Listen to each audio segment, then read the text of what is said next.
on a mountaintop in Tennessee. Greenest state in the land of the free. Raised in the woods so he knew every tree. Killed him a bar when he was only 3. Davy Crockett, king of the wild frontier.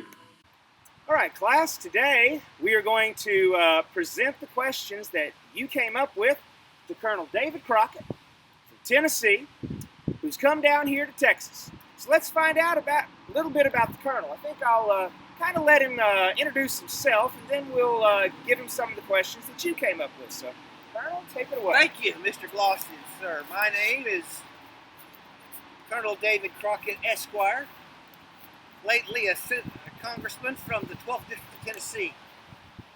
Now, that ain't what you want to hear. Y'all want to hear that my name is Davy Crockett. I'm half horse, half alligator, with a little bit of the snapping turtle thrown in just for spice. I got the fastest horse, the surest rifle, the meanest dog, and the prettiest sister in all of Tennessee. My paw can whip his weight in wildcats, and I can whip my paw. Now, that there, what I just orated, was the legend, what was said about me, sometimes during my life and after my stint in Texas. So y'all would need to know about the real Crockett, what was separating the man from the myth, as it were, although that myth has done me well, and also that myth got me in trouble. I'll tell you about it when we start talking about the Alamo. So you youngins sitting in class have questions for me. We do this a lot, and I'm always glad to return from the mists of time and space and history to come here and gab a little bit with y'all. So far away there, Mr. Lawson, what you got? All right. One of our students, Kamora, asks, what was it like living on the frontier? Living on the frontier. Well, let me tell you, when I was y'all's age, and y'all were 7th graders, I was running cattle. My mom and pa didn't have that much money, and my old man John was running a tavern, and didn't have nothing but bills to pay, so he would lend me out to work off some of his debt. So when I was 12, I was on cattle drives, and when I come back, he had me working other jobs. Now imagine this. I had 8 brothers and sisters. Now, y'all probably got your own rooms, maybe, or you may share it with another brother or sister, or maybe, but you got your own bed. You try sleeping in a bed with 3 other young ones and see how you like that. That's what we had to deal with. We didn't have electricity. We didn't have any of this fancy stuff that y'all had. We had candlelight and mostly bare oil lamps if we had any other kind of light. And if we wanted to keep warm, we built a fire in the fireplace and put bearskin blankets on our beds. And when it was hot in the summertime, we just opened up the windows. You think you'd like that kind of life today? Because it was a little bit hard. And we got around. Most of us walked. Not all of us had horses. Most of us walked. I walked everywhere. And if I wanted to eat, you either grew it or you shot it. So maybe that should give you some idea of what it was like growing up for me.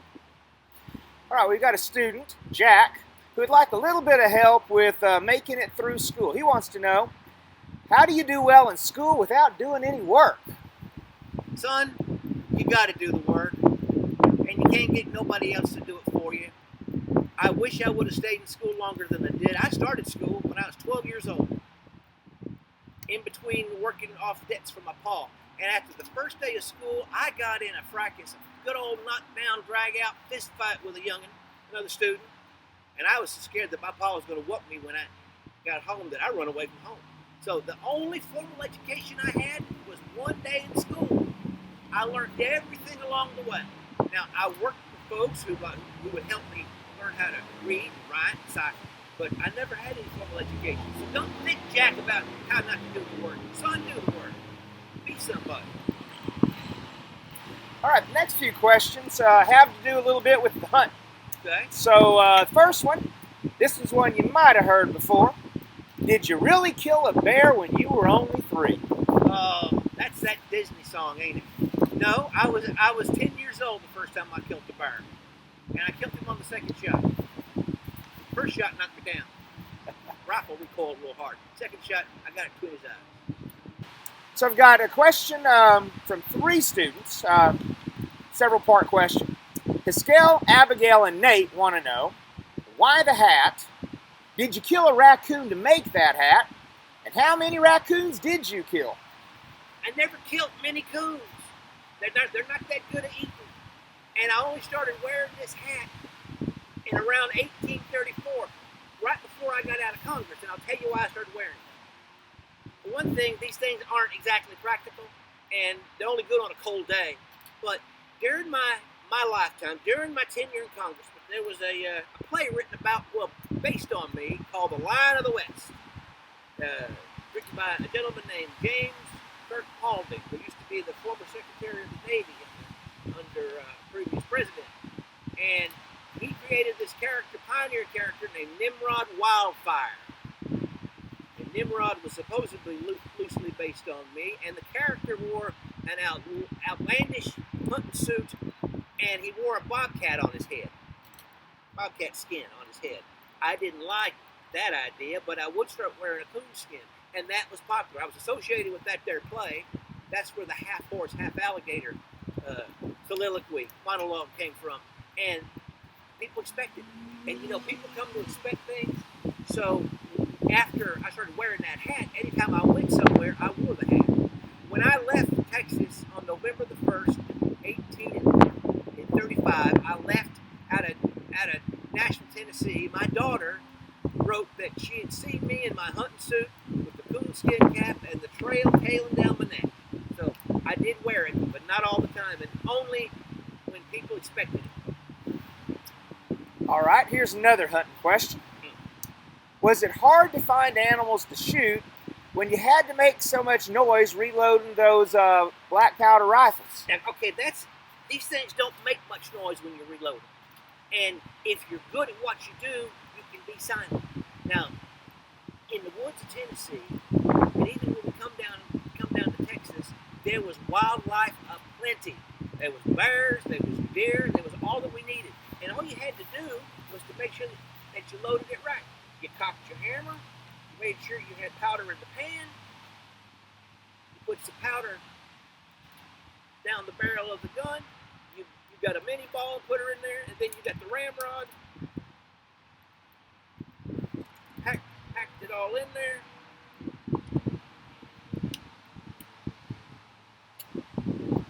Put your gun back together again, unless you're in a real hurry, then you just held the ramrod, and then you shot and fired.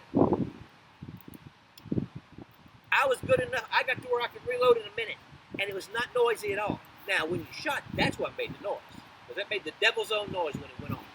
But loading it was easy, and if you sneak up on your quarry, sneak up on a bear, didn't hear you until it was too late. All right, Sylvie wants to know, what did you do that made you so well known? What did I do to make me so well known? Well, it started when I come back from the Creek Wars. I started to get into local politics. I became a magistrate. And people took a liking to the way I talked and the way I wanted to make sure everybody got treated fairly. So folks started taking a liking to me. And then when I got into the Tennessee legislature, I learned how to sweat a yarn, tell a story. People loved my story. And all of a sudden, I became a popular sensation across Tennessee and then on into Washington. Basically, it's what y'all call public relations now, PR, or I think if in today's language, I'd be called an influencer, because people just like to hear what I had to say, and people made up stories to go with that. People made up legends about me, how I rode a lightning bolt, or how I went up and broke daylight one morning with the butt of my gun, that kind of thing. I was just a celebrity, and I became in a lot of ways what y'all call a superhero. All right, well, did being famous, Aiden wants to know, ever really make you rich? No, sir. I tried, and I was never any good at business. At one point, I had a distillery, and I had a grist mill, and one was burnt down by lightning, the other one was flooded away, washed out in a flood. It never made me rich, and then when I wrote my autobiography, the narrative of the life of David Crockett written by himself, I should have gotten a better publishing deal off and made more money than I did, but I didn't. I usually just made enough money to scrape by. Why did you come to help Texas in the Revolution? You know that's everybody thinks that I heard about the fight for liberty and they wanted to start the Republic of Texas and fight against the tyrannical Santa Anna. But I tell you how I came down here originally was I had lost in Congress. I didn't have much money, but I heard that if you wanted to make a fortune, if you wanted to do good, you went to Texas. I come down here looking for a way to start again, looking for a way to make my fortune. But to do so, I had to enlist as a volunteer in the Texas militia for 6 months. Now, when we come down here, we thought that the fight was over with. General Causet turned tail and went on back to Mexico. We thought it was done. I had no idea Santa Anna was going to march back up through Mexico and attack Texas. By that time, I had to stay. What did your family think when you went off to fight at the Alamo? Giselle They didn't know I was going to fight at the Alamo. They just thought I was going to go down and find us a good place to live and me to seek my fortune. It wasn't until much later that they found out that I was in the Alamo and I died there. So how well did you get along with Jim Bowie and William Travis? Question from Brian. Brian, I got to tell you, they often depict us as big buddies. And we did get along well for the most part. But I got to tell you, William Barrett Buck Travis was a hothead, 26 years old, full of vim and vigor, thinking that this here fight for independence was a noble crusade. And you see, he was very much influenced and steeped in the literature of the time. It was the Romantic period of literature in this country and in Europe. And one of the most prominent authors was Sir Walter Scott. Wrote a book about knights and medieval castles and crusades called Ivanhoe. And Travis was very much influenced by Ivanhoe. In fact, I got to thinking that he thought the Alamo was going to be some medieval castle, and we were all on a great quest. Actually, we took a quest to stay alive. So sometimes Travis got on my nerves. Now, Bowie, on the other hand, what I knew of Jim Bowie, we got along all right. He was a person of some renown because of his knife fighting. But, you know, Bowie was a scoundrel.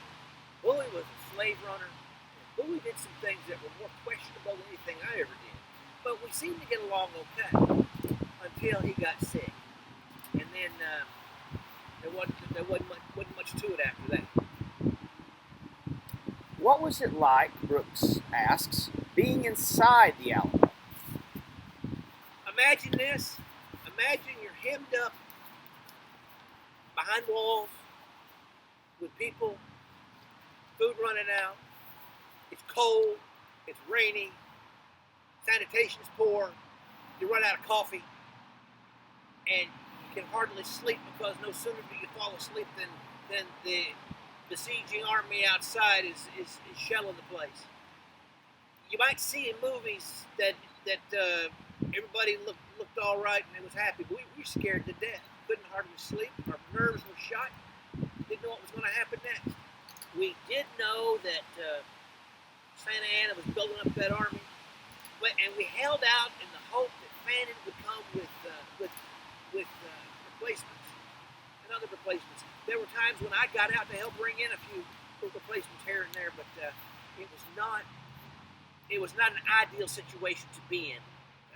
I can assure you of that. And none of y'all wouldn't want to be there. I can tell you that. The children and youngins that were there. Now there was a 15-year-old at least and a 13-year-old that died on the walls, and the rest of the youngins were huddled up into the chapel with their moms during the final siege. We got one more question here from Kate. She wants to know, what makes you different from other soldiers, frontiersmen, and political peeps? You know, according to all the legends about me, I was a fierce Indian fighter. I wasn't.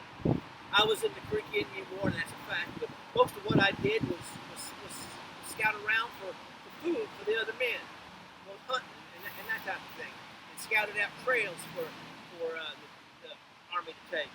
I was only in one real battle, and I didn't like it much. So I wasn't really a soldier per se. I was just more of a forager and a scout. Frontiersman, compared to Daniel Boone. Now Daniel Boone